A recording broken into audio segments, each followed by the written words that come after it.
Thank you. The chair now recognizes Mr. McKnight for your 5 minutes for an opening statement. Chairman Joyce, Ranking Member Clark, thank you for your time today, and I appreciate the opportunity to be here. I started my career as a Marine Corps intelligence officer. Today, I lead a business building defensive capabilities at the cutting edge of biotechnology. My core message today is that the missing component of our national security infrastructure is actually our ability to do large-scale detection of biothreats. Today, we call that persistent biothreat detection, biothreat radar. In essence, what we're doing is we're picking up biothreat chatter much earlier than you would otherwise be able to detect it. Had this been placed as an example in 2019, we likely would have been able to find the SARS-CoV-2 virus long before it was reported officially in January of 2020. We really should not be in a situation as the United States of America where we're reliant on patient zero showing up in a hospital, or like in 2019, a foreign scientist leaking information outside of their rule set. That's simply systems that are not in American control. When we say we're deploying biothreat radar at scale, what we're really doing is we're measuring places where biothreats emerge, like airports, community, wastewater, hospitals. And in the future, as we expand, you can look at borders, high threat laboratories, and other locations that are of high risk. All of this enables the rapid response, the early response that we all seek. But I think it's also important, as you think about where we are, to frame this very tactical answer in the bigger picture. For the last 125 years, we've gone through major technological transformations: chemistry, physics, computing. Those technical transformations have changed how geopolitical power works on the planet. That is actually the moment we are in with biology today. And by those forces of economic competition alone, we know that nations, groups, and individuals globally will seek to push the cutting edge of really unimaginable biotechnology. That is mostly a very, very good thing.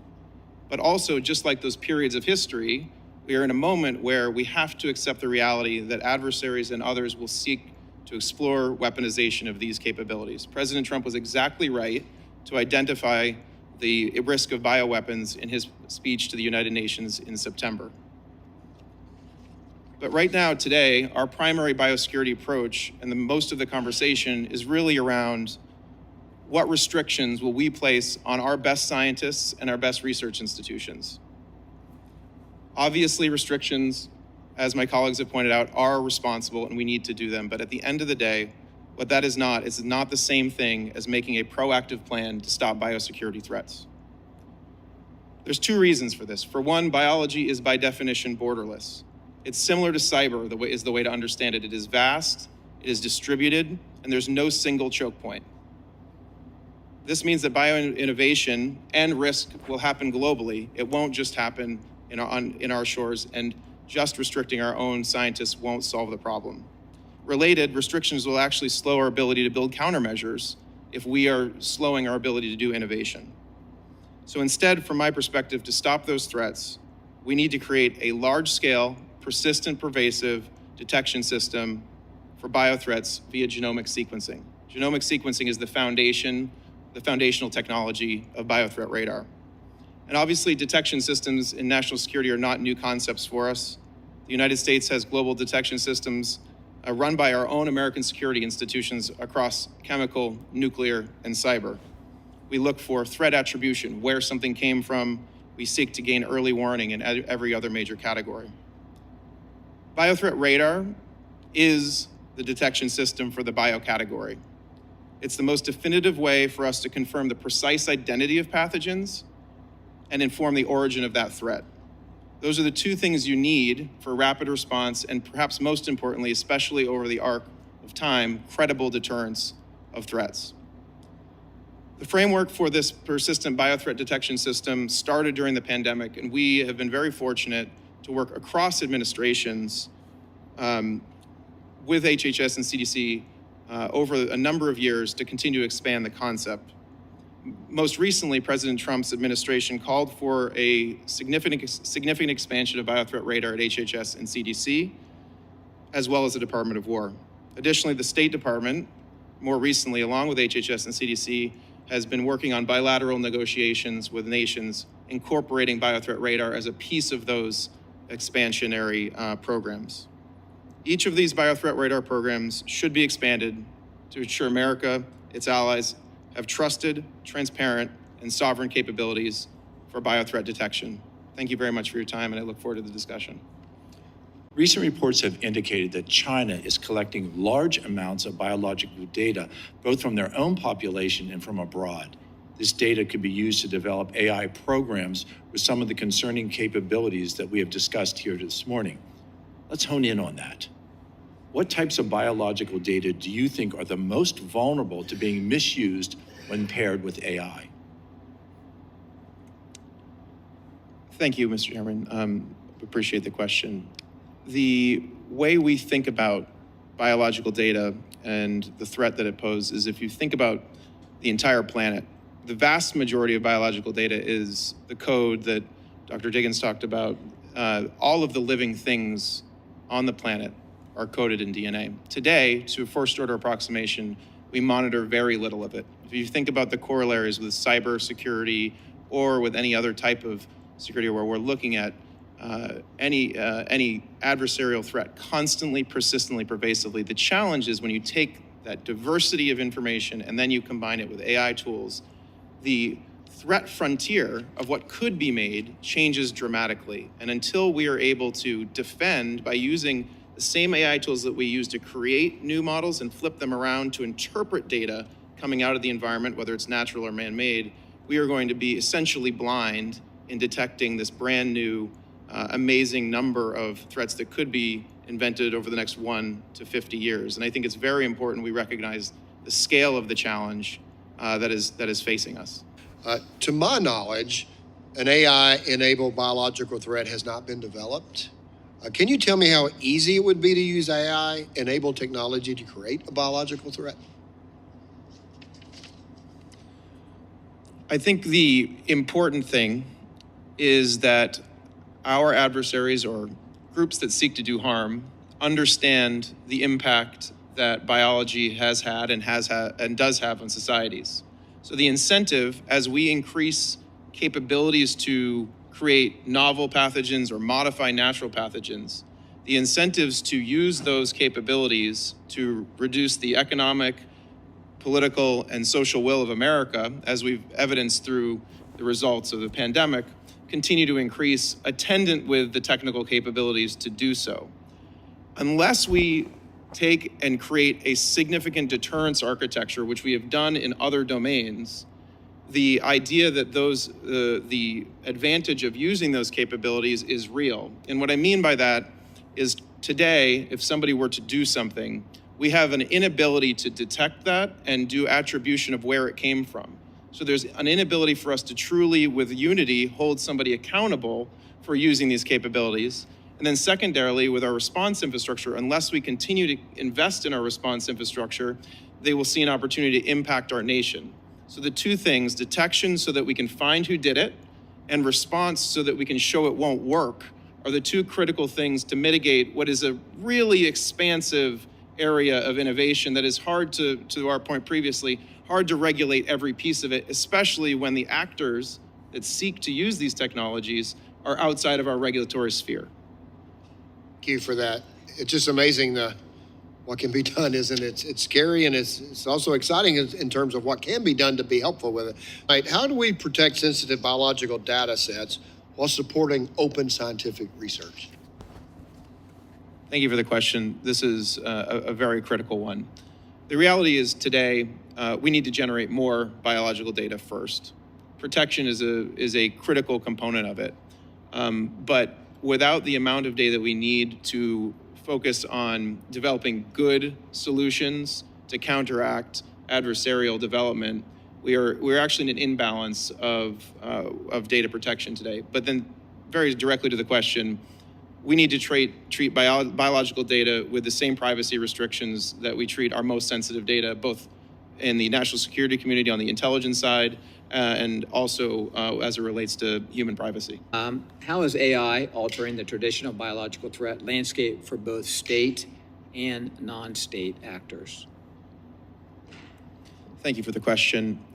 I think there's an interesting way to understand what's happening that we've seen in other domains, and I use the cyber domain. Generally, we don't classify something as a domain of operations. Remember, I have a military background until we as humans are able to access it with engineering. So we added space as a domain when it truly became accessible via modern rocketry. Same thing back in the 1890s with the oceans. Once we had coal-fired shipping, it became accessible. So with biology, I think the way to conceptualize the landscape of your question is it is now a domain in which humans can interact with it with engineering capabilities. And that fundamentally changes how we think about the opportunities as we generate new engineering tools to create anything out of a foundation of nature. But it also changes how we must think about the scale of investment in defense. It's like when we move cyber from the IT department into cyber command. It's a fundamental reorientation, and the way to think about that is, I think, really how we need to be scaling the investment that we're making as a country with the new capabilities of compute, AI, plus our knowledge of biology. That creates a surface that we really will continue to be behind until we reframe fundamentally how we are monitoring and responding to those new capabilities. Are there early warning indicators, whether they're digital, biological, or supply chain, that could help identify AI-enabled biological misuse? Because you talked about that digital to physical barrier. Mr. McKnight?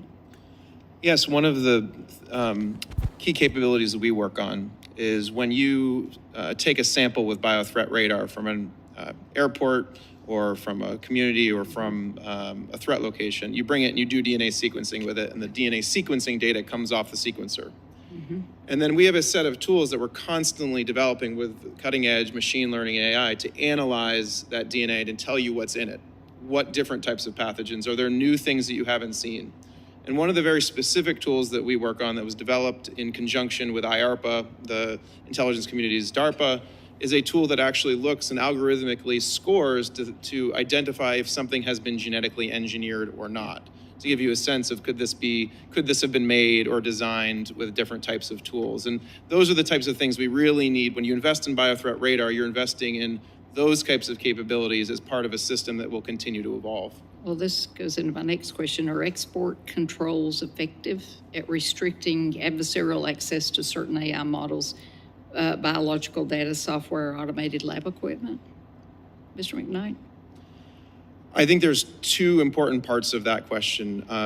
As it relates to export controls, like we look at every other area of technology, it's certainly not my core area of expertise, but it is something that very much merits continued review. The other side that I worry more about is because of what I mentioned in my opening remarks, right? Biology is borderless.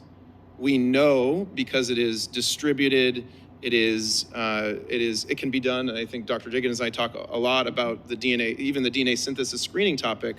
Well, adversaries aren't going to follow our rules. You can make DNA in a garage or in your own laboratory. So there's other ways to get around if you look for nefarious purposes. So unless we are aggressively investing in our own innovation, adversaries outside or other places outside of the country they don't need our export. They will build their own capabilities that will outpace what we do. Well, that's what Dr. Diggins said about two reputable companies that make synthetic DNA. That's a little bit frightful. And Mr. McKnight, you said that we need a large-scale system to detect biothreats. So which nations are we working with on these biothreats? Yes, I think thank you for that question. I think when we talk about the concept of biothreat detection or bioradar, as I mentioned, this was a concept started during the pandemic and has continued over multiple different administrations. The president's budget calls for biothreat radar expansion at CDC and HHS today. That is absolutely critical. But also at State Department, what is going on is in the process of negotiating a set of new bilateral MOUs with our friends and allies around the world.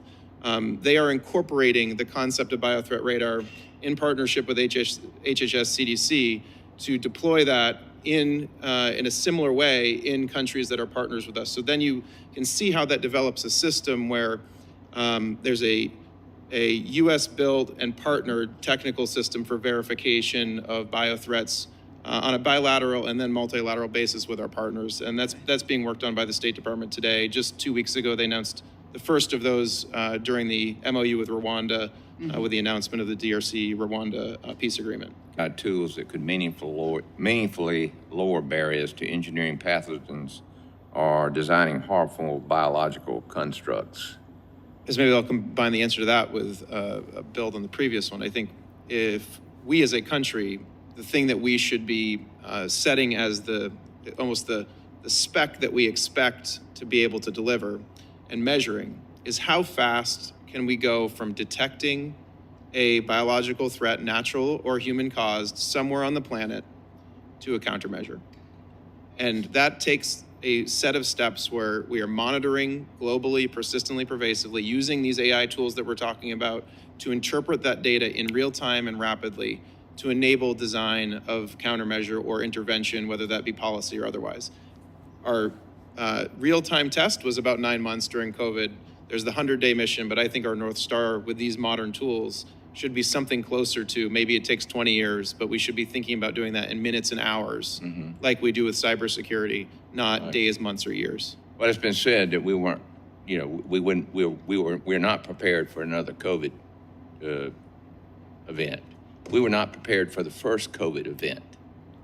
What can this do to help us prepare for the second COVID event? Yeah, I think that's a fair thing that we all lived through.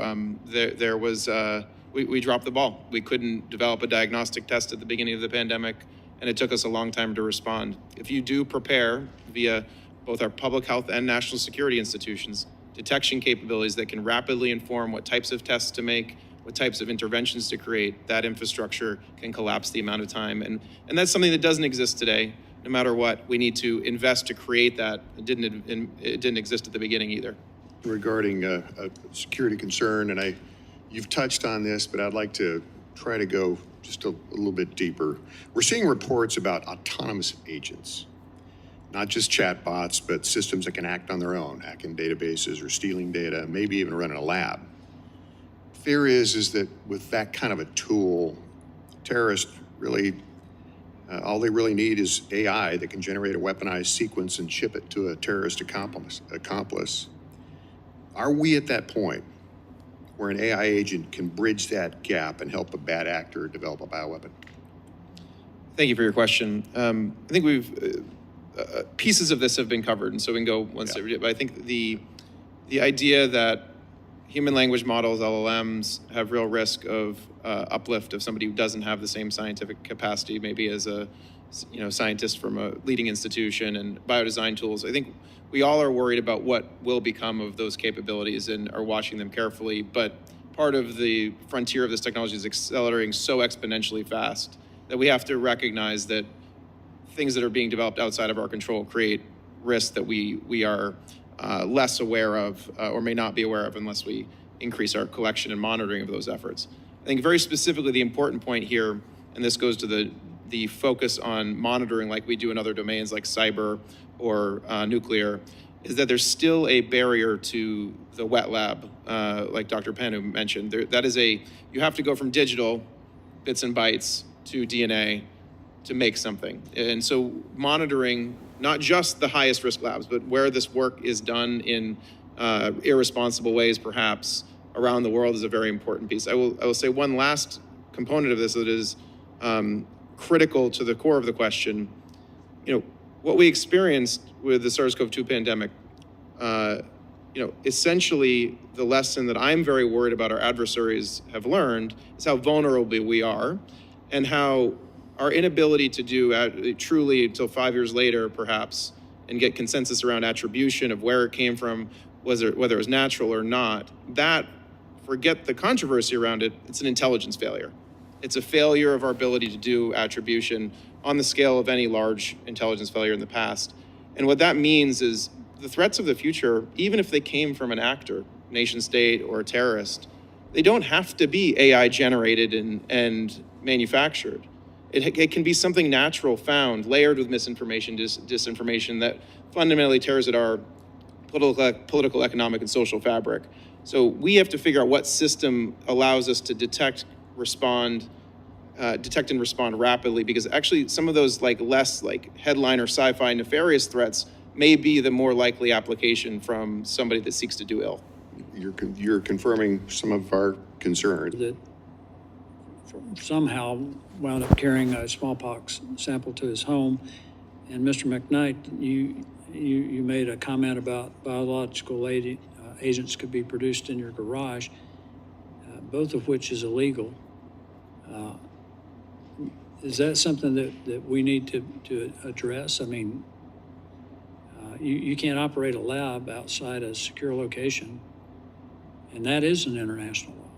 So do you know of instances where people are using artificial intelligence to produce proteins that could be a problem? Address the larger question of bioweapons. The reality is, every time we have taken a base science and turned it into an engineerable discipline, chemistry, physics, computing, those have been used in human conflict. It would be the anomaly in human history at the frontier of engineered biology that over 50 years, some actor, nation state, or individual or group doesn't try to do it. Well, I'll just say this for all three of you. I was going to address it to Dr. Pena because she mentioned it in her written testimony. We need recommendations for what this subcommittee, what this committee needs to do to bring before Congress for that. AI can be used for all sorts of scary things. What about the good parts? What about assisting industry leaders and researchers in identifying biosecurity risks? In other words, how can we use AI for good? Thank you for the question.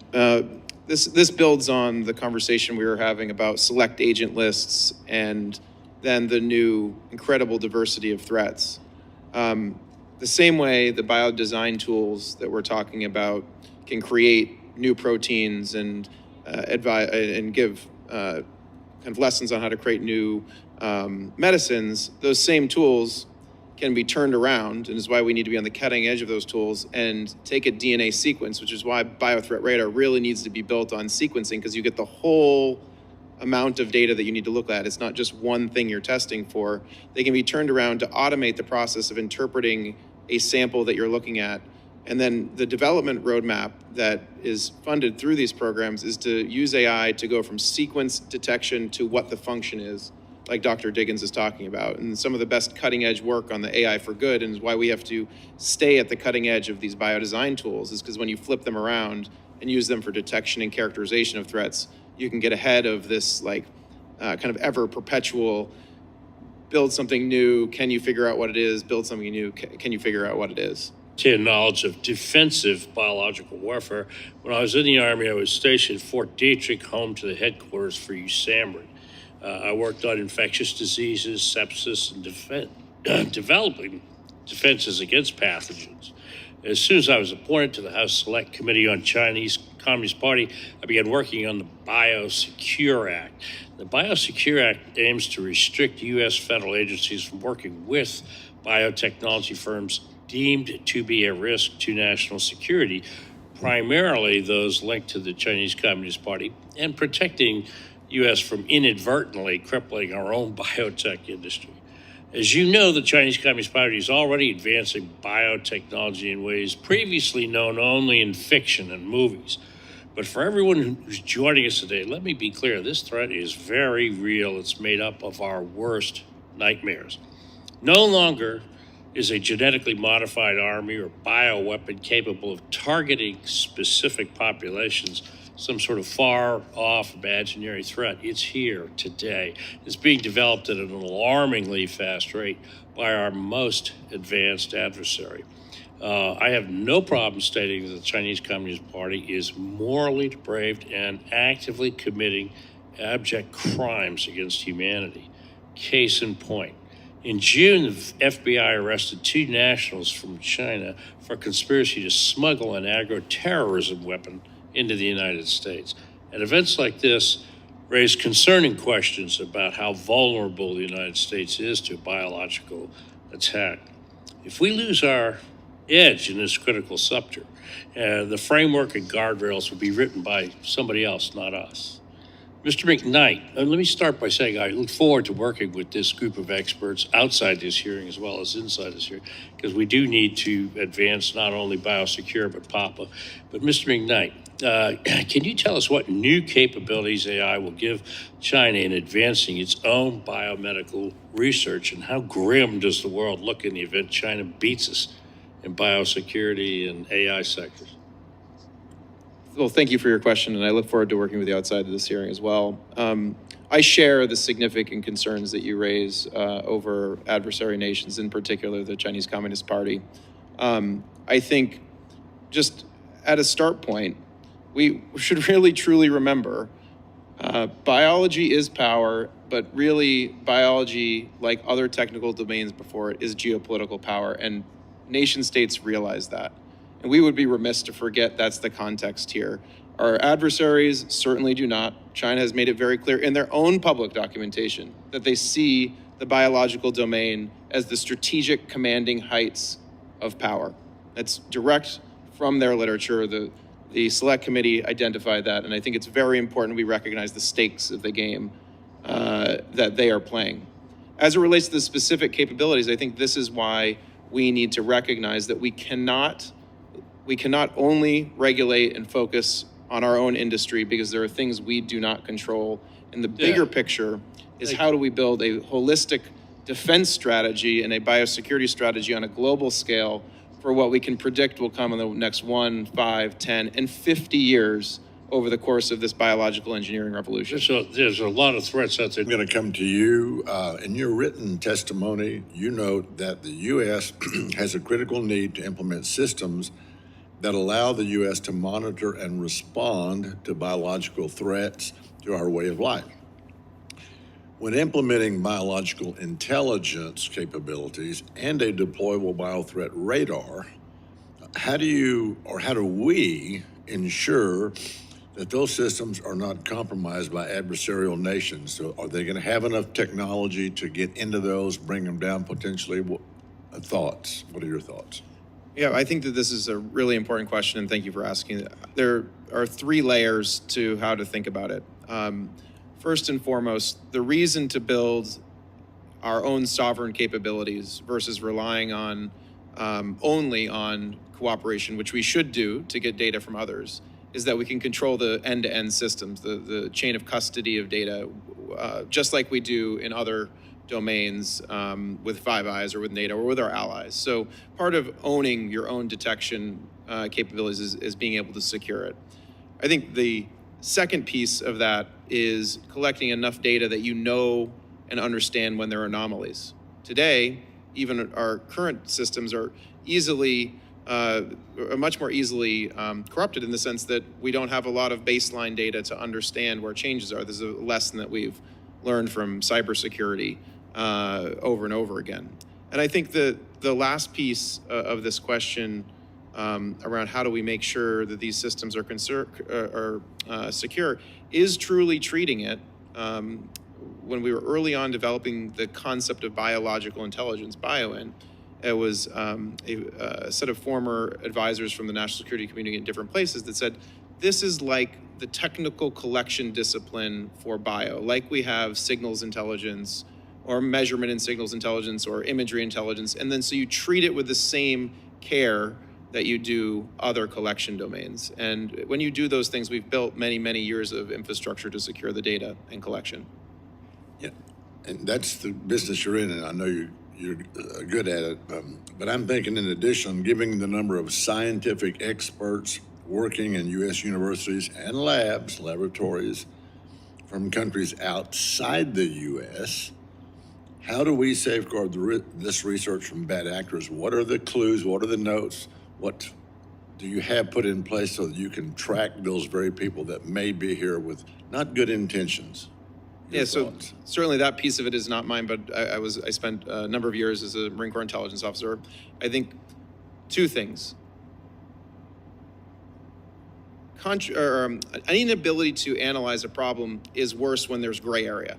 So the more information we have, in this case biological intelligence, is additive to the second piece, which is we absolutely need an effort which starts with what Dr. Penna was talking about, training of good scientists who are sitting next to people who might be doing things that are not correct, all the way through to integrating with other sources of law enforcement and intelligence to make sure that we are staying ahead of people who might seek to do ill. We have to do that domestically, but the bigger issue, the big missing gap, is that we recognize, because biology doesn't have borders, that this activity is going to take place outside of our country, and we need I would say, 100x plus increased investment in time and attention, and certainly, yes, resources to ensure we are looking outside our borders for threats as they develop.